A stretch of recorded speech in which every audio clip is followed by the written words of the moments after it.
Selamat pagi Bapak Ibu Saudara. Saya harap suara saya dapat terdengar dengan jelas. Bahkan alat musik saya juga bisa terdengar. Puji Tuhan. Tentunya bersyukur kepada Tuhan kalau pagi hari ini kita boleh ada sebagaimana kita ada, dan saya pun boleh kembali untuk bisa mengawali pelayanan firman Tuhan di setelah beberapa bulan, ya, 2 bulan mungkin. Sejak bulan saya terakhir pelayanan itu tanggal pertengahan Juni, dan kemudian baru hari ini saya boleh melayani, dan saya kini percaya ini semua karena anugerah Tuhan. Sebelum kita akan dengarkan firman Tuhan pagi hari ini, saya ajak kita semua naikkan satu pujian dulu, ya. Mohon maaf nanti kalau seandainya saya agak batuk-batuk, saudara, ya. Mohon dimaklumi karena memang sekarang lagi masih masa pemulihan.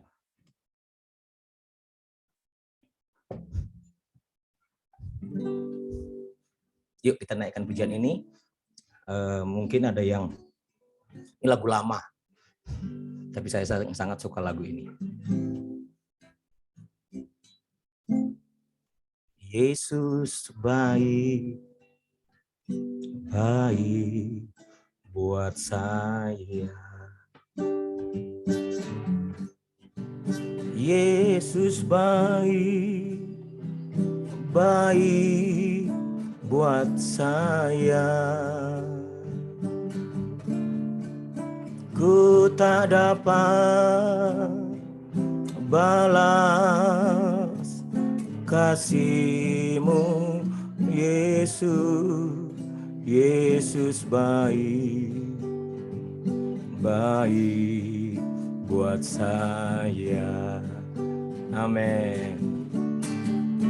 Yesus baik, baik buat saya. Yesus baik, baik buat saya. Ku tak dapat balas kasih-Mu, Yesus. Yesus baik, baik buat saya. Sekali lagi, Yesus baik, Yesus baik, baik buat saya. Amin. Yesus baik, baik buat saya. Ku tak dapat balas kasih-Mu, Yesus. Yesus baik, baik buat saya. Ku tak dapat balas kasih-Mu, Yesus. Yesus baik, baik buat saya. Yesus baik, baik buat saya. Haleluya. Oh Yesus, oh Yesus. Kami percaya Tuhan, kami imani bahwa Engkau selalu baik buat kami. Apapun keadaan kami, Engkau tetap baik. Terima kasih Tuhan. Pagi ini kami mendengarkan firman-Mu. Biarlah Setiap firman-Mu semakin meneguhkan, menguatkan, dan membimbing kami untuk hidup makin berkenan kepadamu Tuhan. Terima kasih Bapa di surga. Urapi hamba-Mu dan juga urapi setiap kami semua yang mendengar. Tuhan tolong supaya jaringan internet dan semuanya tanpa ada kendala, dan segala sesuatu yang mau menghalangi kami halaukan semua dalam nama Yesus. Kami semua boleh menikmati berkat-berkat ilahi. Dalam nama Tuhan Yesus Kristus. Haleluya. Amin. Ya, sebentar Bapak Ibu Saudara ya. Nah, tentunya saya berterima kasih kepada terutama Bapak Gembala dan juga seluruh staf Gembala Majelis, tim gugus COVID gereja kita, dan juga Bapak Ibu Saudara jemaat yang sudah banyak sekali mendoakan saya, mendukung, mensupport sejak saya sakit dan perlu perawatan cukup lama di rumah sakit. Dan sekarang sudah masa pemulihan, walaupun memang harus bersabar.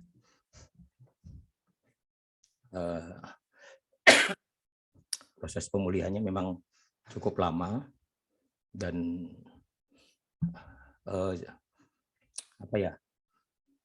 paru-paru batuknya belum hilang, saudara. Ada beberapa teman yang mengatakan bahwa 2-3 bulan batuknya juga belum hilang. Aduh. Dan saya rasa memang betul masih ada batuk-batuk. Dan beberapa hal yang lain. Puji Tuhan. Oke, Bapak Ibu Saudara. Yuk kita buka Alkitab kita di dalam Mazmur 135 ayat 3 dan ayat sampai dengan ayat 5. Mazmur 135 ayat 3, 4 dan 5.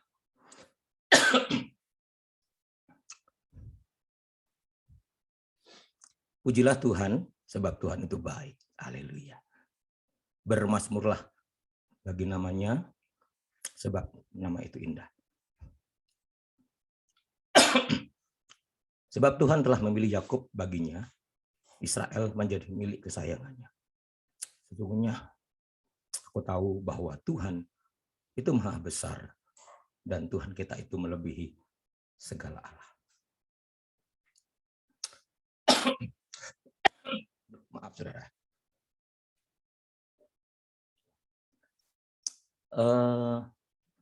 Penulis Mazmur ini, kalau saudara perhatikan baik-baik,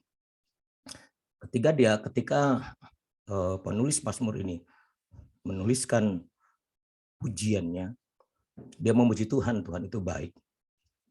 Dia bermazmur bagi nama Tuhan, sebab nama itu indah. Nama Tuhan itu sangat-sangat indah. Ayat 5, sungguh aku tahu bahwa Tuhan itu maha besar. Tuhan itu melebihi segala Allah. Jadi tulisannya ini saya yakin, saya percaya ini bukan hanya sekedar teori. Dia mengenal Allahnya, dia tahu Allahnya seperti apa secara teori. Saya yakin ini adalah satu pengalaman. Inilah pengalaman besar yang dialami oleh pemazmur tentang betapa baiknya Tuhan itu. Dia bisa menggambarkan keindahan dari nama Tuhan itu. Dengan jelas dia bisa katakan nama itu indah. Aku mau bermazmur bagi namanya. Karena memang Tuhan itu baik. Bagaimana Tuhan telah memilih dan menjadikan milik kesayangannya.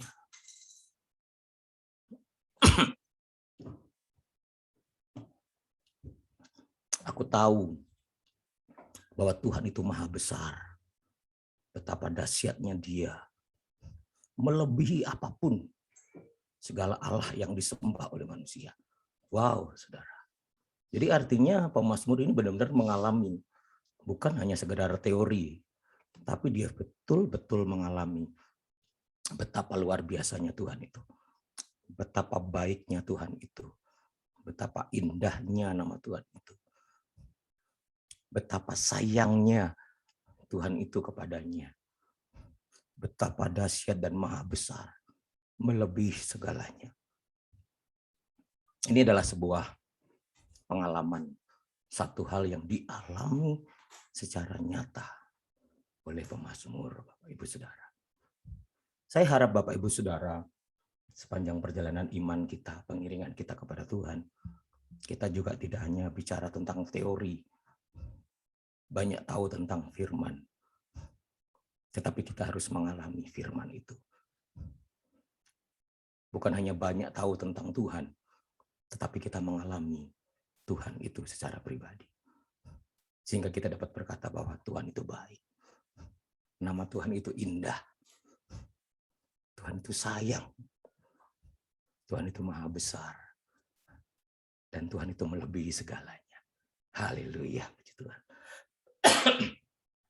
Nah, sebab itu saya berikan judul hari ini, God is good all the time. Bapak Ibu Saudara, mengapa sih kita harus selalu mengakui dan mengatakan bahwa Tuhan itu baik dalam segala keadaan? Kalau saudara perhatikan di ayat yang keempat,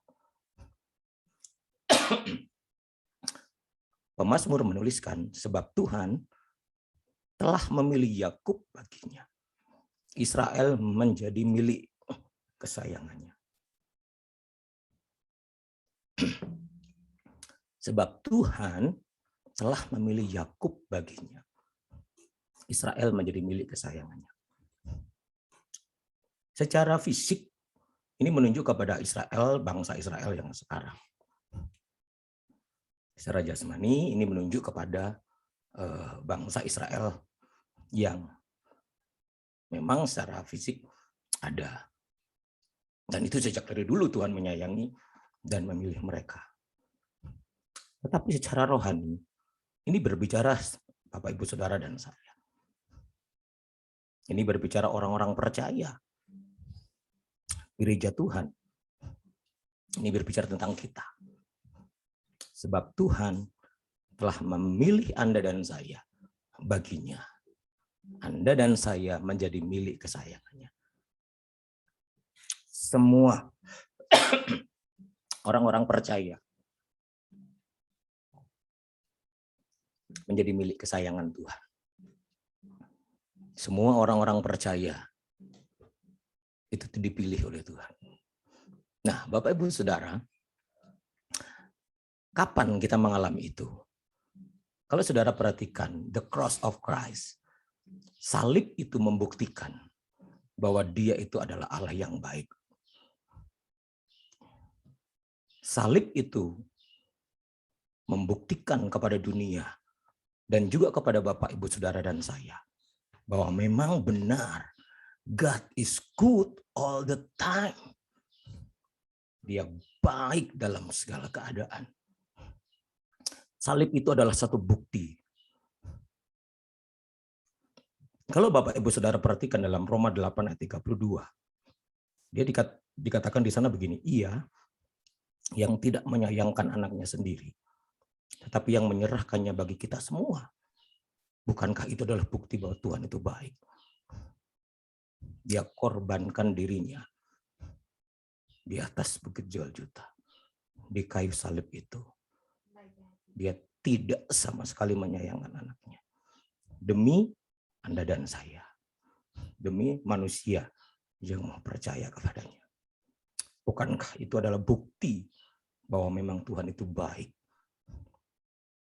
Bahwa Tuhan itu memang benar-benar baik. God is good all the time. Karya salib Kristus itu adalah bukti dasar yang begitu kokoh dan kuat. Dan tidak terbantahkan bahwa Tuhan itu baik. Sangat baik buat manusia. Sangat baik buat orang-orang pilihannya, yaitu saudara dan saya. Sangat baik buat semua orang yang percaya gereja Tuhan di akhir zaman. Ini bukti bahwa Tuhan itu baik. Dan tidak terbantahkan oleh apapun. Yohanes 1 ayat 12-13 berkata begini. Tetapi semua orang yang menerimanya diberinya kuasa supaya menjadi anak-anak Allah. Tuh saudara, ini bukti kebaikannya. Melantik Anda dan saya yang mau menerimanya menjadi anak-anaknya. Inilah kebaikannya. Inilah bukti bahwa dia adalah God is good all the time. Melalui karyanya di atas kayu salib. Semua orang yang mau menerima dia, yang mau percaya kepadanya, dirubah identitasnya menjadi anak-anak Allah. Wow, luar biasa bukan? Sebab itu Bapak Ibu Saudara, Tuhan itu baik kepada semua orang yang percaya kepadanya. Karena Anda dan saya, semua orang yang percaya sudah dilantik menjadi anak-anaknya atau menjadi milik kesayangannya. Nah, oleh sebab itu Bapak Ibu Saudara, Anda dan saya harus pegang prinsip ini dalam segala situasi dan keadaan. Apapun situasinya, apapun peristiwa yang Tuhan izinkan terjadi dalam hidup kita, kita harus tetap percaya bahwa kita harus tetap akui bahwa Tuhan itu baik. God is good all the time. Kebaikannya tidak terpengaruh oleh keadaan dunia. Kebaikannya nyata buat semua orang-orang yang percaya kepadanya. Bahkan kalau saudara baca Yohanes 11 ayat 25 sampai 26. Ayat yang tidak asing lagi tentunya. Akulah kebangkitan dan hidup. Barang siapa percaya kepadaku, ia akan hidup walaupun ia sudah mati. Bahkan artinya Bapak Ibu Saudara, bahkan kalaupun Tuhan izinkan kita alami kematian, itu bukan berarti Tuhan tidak baik. Tuhan tetap baik. Kalaupun kita harus menghadapi alam maut dan kemudian kita harus masuk dalam kematian, Tuhan berkata ia akan hidup walaupun sudah mati. Artinya ada jaminan kehidupan bahagia di balik kematian di dunia ini, saudara. Itu membuktikan bahwa Tuhan itu baik. Jadi walaupun tidak terjadi mujizat sekalipun dan harus menghadapi kematian, tetap Tuhan itu baik. Nah, kalau Tuhan izinkan kita boleh mengalami mujizat, itu juga Tuhan baik. Karena kebaikan Tuhan. Kalaupun kita ditolong oleh Tuhan, itu Tuhan baik. Kita alami pertolongan itu karena Tuhan Yesus baik. Tapi kalaupun pertolongannya itu tidak seperti ekspektasi kita, tetap Tuhan itu baik. Kalaupun mungkin kita merasa bahwa kenapa ini harus terjadi? Dan engkau belum mengerti tentang apa itu kenapa harus terjadi. Enggak apa-apa. Tapi tetap suatu saat engkau akan melihat. Engkau akan memahami bahwa tetap Tuhan itu baik. God is good all the time, saudara. Tetap Tuhan itu baik. Jadi masalah hidup atau mati, mujizat terjadi atau tidak, tetap Tuhan itu baik. Kita harus sampai kepada dimensi ini. Kedewasaan rohani kita harus sampai kepada sini. Jadi kita tidak menjadi orang yang mudah kecewa. Kalaupun doa kita belum terkabulkan hari ini, tertunda, Tuhan bilang tunggu sekalipun. Tetap kita berkata, Tuhan itu baik. Kalaupun Tuhan izinkan kita menghadapi persoalan berat, tetap Tuhan itu baik. Kalaupun kita harus menghadapi income yang menurun, kondisi ekonomi yang tidak menentu, tetap Tuhan itu baik. Saya harap Bapak Ibu Saudara bisa menangkap hal ini. Karena sesungguhnya memang Tuhan itu baik. Dia berikan kehidupan setelah kematian. Bagaimana enggak Tuhan itu baik? Dia berikan janjikan hidup yang kekal. Kekekalan yang bahagia, yang luar biasa. Tuhan itu baik, saudara. Kebaikannya melebihi dari seluruh hal-hal yang jasmania di dunia ini. Kalau kebaikan manusia terbatas, saudara. Kebaikan pemimpin ataupun orang yang kaya raya, wah, terbatas. Tapi kalau Tuhan, memang God is good all the time. Saya harap Bapak Ibu Saudara sampai kepada hal ini. Kita harus sampai kedewasaan rohani, sampai nikmati itu. Yes Lord, iya Tuhan. Apapun keadaanku, apapun situasinya, Engkau tetap baik Tuhan. God is good all the time.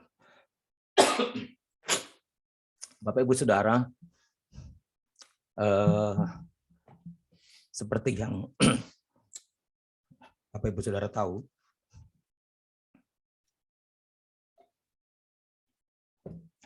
kalau boleh saya saksikan kepada Bapak Ibu Saudara, ini kondisi saya tanggal 5 Juli. Saudara. Saya sudah antara sadar dan tidak sadar. Itu foto paru-paru saya yang sudah penuh dengan virus COVID. Itu putih-putih itu. Paru-parunya hampir tidak kelihatan. Saudara. Saya sudah begitu drop pada waktu itu, sehingga kondisi itu mengharuskan rumah sakit UKM memberitahu bahwa saya harus masuk ICU. Dia berkata kepada istri saya, silakan cari rumah sakit rujukan yang ada ICU-nya. Karena memang kondisi saya pada waktu itu sangat-sangat drop. Saya juga tidak tahu harus berbuat apa. Istri saya pun sama. Atau harus berbuat apa. Hanya yang jelas, lihat dari hasil pemeriksaan, Pak Dadang harus secepatnya mencari rumah sakit yang ada ICU.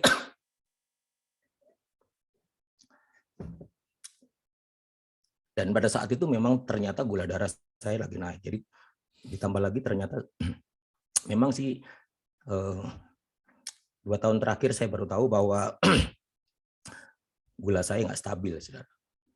Makanya itu saya coba dengan berolahraga. Nah pada waktu itu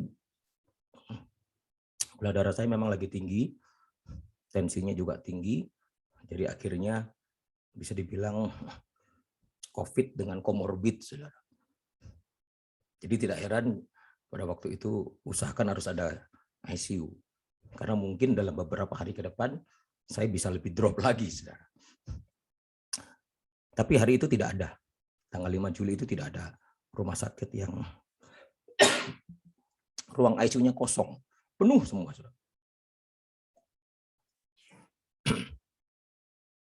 Sehingga akhirnya setelah menunggu sekian lama, ini saya sudah sadar. Saya benar-benar sadar itu ketika istri saya berdoa dalam bahasa roh di telinga kiri saya. Sebelumnya saya nggak sadar, antara sadar dan sadar. Saya banyak nggak bisa mendengar.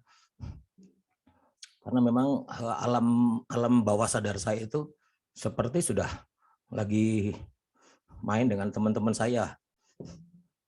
Dan ketika saya bangun, benar-benar sadar, saya baru ingat teman-teman saya tadi itu sudah pada meninggal. Alah, si Herman namanya itu kan, teman main bola saya dulu. Dia sudah meninggal. Nah, saya benar-benar sadar itu ketika istri saya berdoa dalam bahasa roh, dia berdoa di telinga kiri saya. Akhirnya saya bisa mendengar dengan jelas dan akhirnya saya bisa sadar, benar-benar sadar. Nah, ini fotonya ketika saya sudah sadar, saudara. Akhirnya setelah 12 jam saya di IGD, jam 11 malam saya akhirnya masuk ruang. Tetap dirawat di situ. Dan Bapak Gembala sempat telepon, udah di situ saja. Itu saya sudah sadar, saudara. Oke. Akhirnya di situ saya dirawat. Nah, saya masuk ruang perawatan, tetapi di 6-7 hari pertama di rumah sakit itu, ternyata itulah masa kritisnya, saudara. itulah masa kritis saya. Walaupun sempat di hari yang ketiga saya mendapatkan donor plasma 1 labu, tapi setelah donor itu saya langsung panas tinggi, saudara. Dan dada ini rasa sakitnya bukan main. Dan seluruh tubuh saya sakit sekali, saudara. Saya tidak mampu untuk mengatasi kesakitannya. Setiap malam itu saya selalu mendengar sesama pasien teriak-teriak kesakitan. Setiap malam, saudara, teriak-teriak kesakitan. Saya yakin sama seperti yang saya alami. Cuma saya nggak teriak-teriak. Itu teriak-teriak setiap malam pada kesakitan. Dan saya melihat juga beberapa dari antara mereka yang teriak-teriak itu sudah dibungkus, artinya sudah meninggal. Di 6 hari itu ada 3 orang pasien. 7 hari itu ada 3 orang pasien yang sudah meninggal. Dan kebetulan saya lagi sadar dan saya lagi duduk dan lihat dia lagi di lewat begitu, sudah dibungkus. Wah, begitu mencekam. Sepanjang minggu itu, 1 minggu itu mencekam sekali.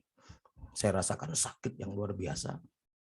Bahkan saya baru tahu juga, dokter sempat memberitahu kepada adik saya bahwa siap-siap saja, siapa tahu dalam beberapa hari ini Pak Dadang meninggal. Karena memang sakitnya bukan main, saudara. Wah, nggak ketulungan sakit. Bahkan sempat jujur saya katakan kepada Tuhan, ambil saja nyawaku Tuhan. Sakitnya saya nggak tahan. Nggak kuat begitu sakit luar biasa. Ambil saja nyawaku. Saya sempat telepon istri saya dan bilang saya titip anak-anak. Karena memang saya sudah nggak kuat, saya give up. Sakitnya nggak ketulungan. Dan itu berhari-hari. Bukan cuma 1 hari lewat, 2, 3 hari, 4, bahkan sampai 6 hari. Di hari yang ke-7, saya sudah nggak mampu lagi, saudara. Sampai akhirnya di tengah-tengah rasa sakit saya yang begitu kuat, ditambah lagi, saudara, saya merasakan ada satu bayangan hitam yang setiap malam ada di sebelah kiri saya. Dan selalu membisikkan kematian kepada saya. Dan saya tahu tuh bayangan hitam itu begitu kuat. Dan jujur saya nggak bisa bicara, saudara. Karena oksigen yang tinggi membuat saya nggak bisa bicara. Cuma saya hanya bisa katakan, Yesus tolong, darah Yesus. Yesus tolong, darah Yesus. Sambil tarik nafas. Nggak kuat, betul-betul nggak kuat, saudara. Bahkan sempat 2-3 hari saya tidak mau dihubungi oleh siapapun. Kalaupun saya video call dengan orang-orang rumah, dengan istri saya, mereka saja yang bicara, saya nggak bicara. Tapi video call. Karena saya nggak mampu berbicara. Sakitnya bukan main. Beberapa yang WA ke saya nggak jawab. Bahkan saya sempat ditegur sama dokter, kenapa? Kok nggak kasih tahu ke keluarga atau saudara? Aduh, saya nggak kuat dong untuk balas WA, saya sudah nggak kuat. Saya lebih baik diam saja. Dan saya matikan tuh HP saya. Karena memang begitu. Tetapi di hari yang ke-7 saya memberanikan diri. Saya sudah minta perjamuan kudus kepada Pak Petrus. Dan kemudian hari yang ke-7 saya perjamuan kudus ini. Ini foto saya. Saya bikin perjamuan kudus sendiri, saudara. Saya yakin tubuh dan darah Yesus yang sudah dia buktikan di atas bukit Golgota. Itu sudah menyembuhkan saya. Bilur-bilurnya sudah menyembuhkan saya. Hari yang ke-7 saya menguatkan diri saya di tengah-tengah sakitnya yang bukan main. Badan saya sangat-sangat, suhu tubuh sangat tinggi, saudara. Infus juga sampai tangan saya bengkak, saudara. Bayangkan 15-17 kali suntikan setiap hari. Saudara. Saya harus minum obat itu 12-15 obat yang saya minum pagi, siang, dan malam. Wah, sakitnya bukan main. Saya nggak mampu sama sekali. Saya berada di titik nol dalam hidup saya. Saya betul-betul berada di satu situasi yang saya cuma bilang, kalaupun Tuhan panggil, aku siap Tuhan. Engkau tetap baik buatku. Hari itu saya bikin perjamuan kudus. Jam 4 pagi saya masih ingat. Jam 4 pagi saya bikin perjamuan kudus sendiri. Saya baca firman Tuhan. Inilah tubuhku yang diserahkan bagi kamu. Makanlah. Kata kamu itu saya ganti dengan nama saya. Inilah tubuhku yang diserahkan bagi kamu, Dadang. Oh Tuhan. Terima kasih Tuhan. Dan pagi itu setelah saya perjamuan kudus, langsung saya bisa tertidur dan bayangan hitam yang selama ini 6 hari, 6 malam ada terus, hilang saudara. Dan pagi itu akhirnya saya dibangunkan jam 6:30 untuk disuntik karena pagi-pagi harus disuntik sebelum makan. Bapak enak sekali tidurnya. Oh iya terima kasih. Saya udah bisa bicara saudara. Dan hari itu saya baru bisa ngomong dengan sama pasien satu kamar. Baru bisa kenalan saudara sama mereka. Oh Bapak ini namanya ini, Bapak itu namanya itu, satu kamar ada 4 orang.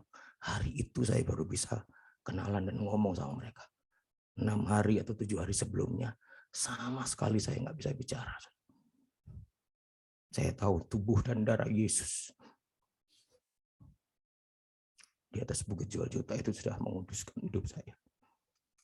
Sebab itu saya katakan Tuhan itu baik. Saya masuk dalam dimensi apapun keadaannya, tetap Tuhan itu baik. God is good all the time. Selasa 3 Agustus saya pulang setelah 29 hari saya dirawat. Tidak mudah, saudara. Tapi saya bersyukur salah satu bahkan direktur dari rumah sakit ini dan juga para kepala-kepalanya sempat kenal dengan saya. Dan saya sempat membagikan firman Tuhan juga kepada mereka. Saya sempat mendoakan dokter-dokter yang merawat saya. Dan kemudian dalam unggahan dari rumah sakit ini mengatakan bahwa Pendeta Dadang, kemuliaan bagi nama Tuhan, sangat kooperatif dan memberikan contoh kepada pasien yang lain. Karena memang pada saat itu saya cuma bisa pasrah aja. Saya nurut aja apa kata. Puji Tuhan, saudara. Saya harap Tuhan semakin dimuliakan dan hidup Bapak Ibu Saudara semakin menyadari kita harus masuk dalam dimensi apapun keadaannya, apapun situasinya, apapun yang kita hadapi, bahkan sampai di lembah kematian sekalipun, kita harus meyakini dan mengatakan, God is good all the time. Mari kita berdoa. Terima kasih Bapa di surga. Aku percaya, kami semua percaya, apapun keadaan kami, tak terbantahkan Tuhan, bahwa Engkau adalah Allah yang baik. Bahkan kalaupun kami harus di lembah kematian, bahkan sampai kami harus mati sekalipun, tinggalkan dunia ini, Engkau tetap baik Tuhan. Karena Engkau siapkan sesuatu yang dahsyat, yang sangat membahagiakan, melebihi dari apa yang ada di dunia. Kami bersyukur, kami bangga punya Allah yang seperti Engkau. Sebab itu Tuhan, tidak ada dasar buat kami untuk bersungut-sungut. Tidak ada alasan seberat sebesar apapun yang harus dapat kami berikan kepada Tuhan untuk kami harus mengatakan bahwa Engkau tidak baik.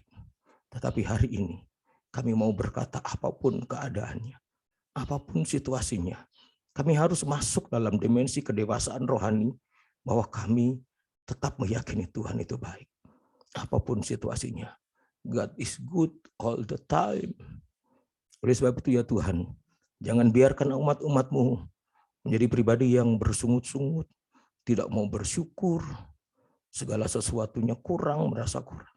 Tetapi biarlah kami, apapun yang Tuhan izinkan terjadi, kami tetap berkata Tuhan itu baik. Dan kebaikan-Mu itu tak terbantahkan Tuhan. Terima kasih Tuhan Yesus. Inilah firman-Mu supaya mengingatkan dan meneguhkan kami. Supaya kami menjadi umat-umat Tuhan yang semakin dewasa. Cara pandang kami, sikap kami, cara hidup kami. Bahkan Tuhan Yesus, kami sanggup berkata apapun yang terjadi, Tuhan tetap baik. Terima kasih Bapa, berkati umat-umat-Mu siapapun mereka ya Tuhan, bawa mereka masuk dalam dimensi yang lebih dewasa dalam Tuhan, sehingga mereka menjadi umat-umat Tuhan yang siap menyongsong kedatangan-Mu pada kali yang kedua. Kami akan lanjutkan dengan doa-doa kami di dalam nama Tuhan Yesus. Haleluya. Amin.